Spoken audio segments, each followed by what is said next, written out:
from page 10 of Chris Abani's novel, Graceland. Elvis couldn't take any more and got off at the Bar Beach stop. It was a nice day, not too hot, with a nice breeze coming off the ocean, and he thought he might make some money off white expatriates and the odd tourist tanning on the beach. They were always surprised and pleased to see an Elvis impersonator here, particularly the Americans, who were often quite generous. He crossed the hot sand of the beach that abutted the Hilton Hotel. As he walked toward the makeshift raffia changing stalls, he noted who was there. Sprawled on a deck chair was a heavy-set man with a gargantuan stomach on which sat an open book. The sun was burning the skin around it, and Elvis wondered if the resulting white patch would contain any of the text. A harried-looking woman with red hair and skin reddening to match chased after 3 excited children ranging from 5 to 9. In her hand was a white smudge of sunscreen, and with her distracted expression, she looked as though she suddenly realized she was holding a bodily secretion. Her husband, if he was her husband, was dozing on another deck chair, which was missing a leg. With every snore, it tottered precariously, but, defying the laws of physics, remained upright. An elderly couple stood looking out to the horizon, hands cupped against the glare of sun on water, as though looking for their lost youth. Meager pickings, he thought, as he ducked into a stall and shed his street clothes. He slipped into the white shirt and trousers, pulled on the socks and canvas shoes, and jammed the wig down on his head. He couldn't see himself properly in the small pocket mirror he carried. In Edo Park, his usual spot, he had come to rely on the glass shop fronts for his reflection. He hoped he looked fine. He rummaged in his bag for his can of sparkle spray. Couldn't find it, so he began pulling everything out of the bag, including a journal tied with string. Its leather binding was old and cracked. Elvis paused for a moment and untied it, flicking quickly through the pages as though in search of a spell to find the lost sparkle spray. His fingers traced the spidery writing. It was his mother's journal, a collection of cooking and apothecary recipes, and some other unrelated bits like letters and notes about things that seemed as arbitrary as the handwriting.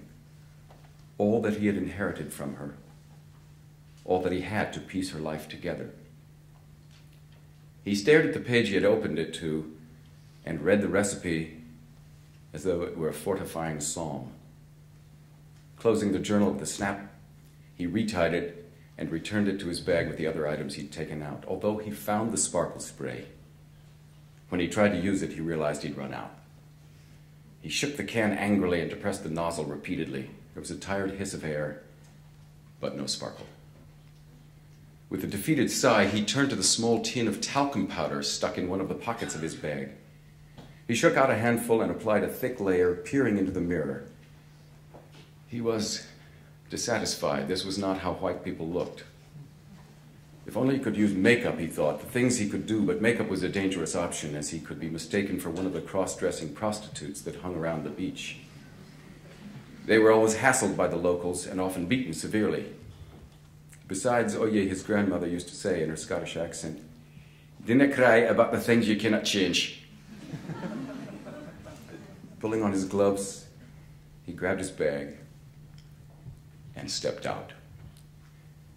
As he walked over to the foreigners, unable to tell the tourists from the expatriates and embassy staff, he noticed that one of the hotel security guards was spraying water from a hose onto the beach.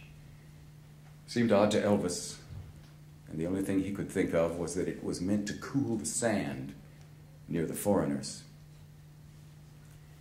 They stopped what they were doing to take in his approach. The gargantuan-bellied man sat up, unread book sliding off his stomach. The sleeping husband woke up with a start, promptly falling to the sand as his decking chair finally gave out.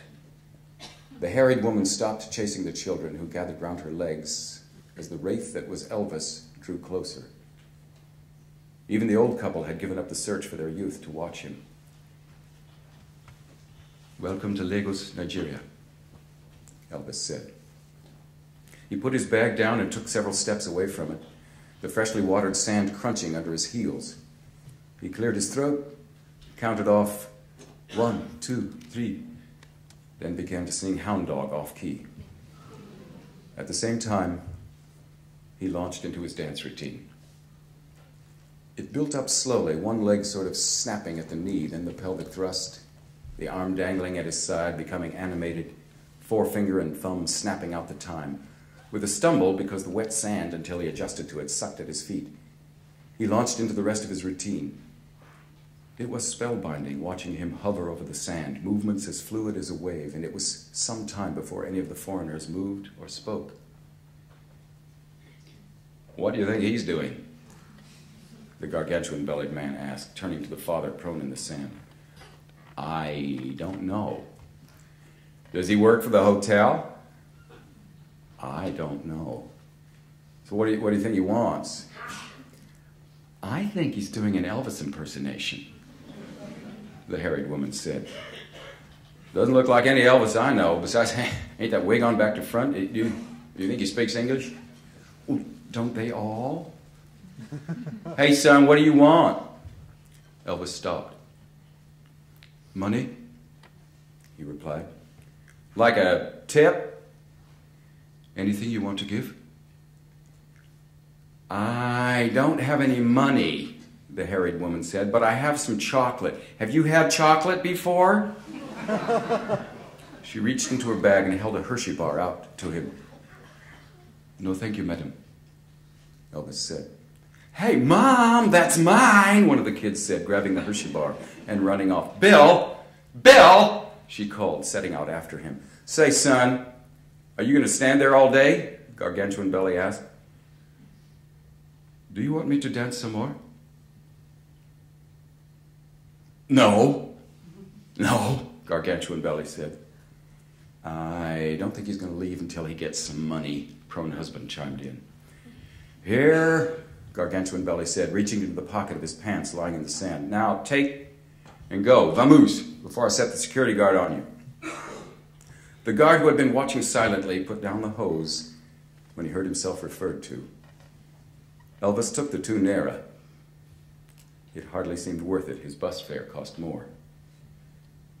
"No dollars?" he asked.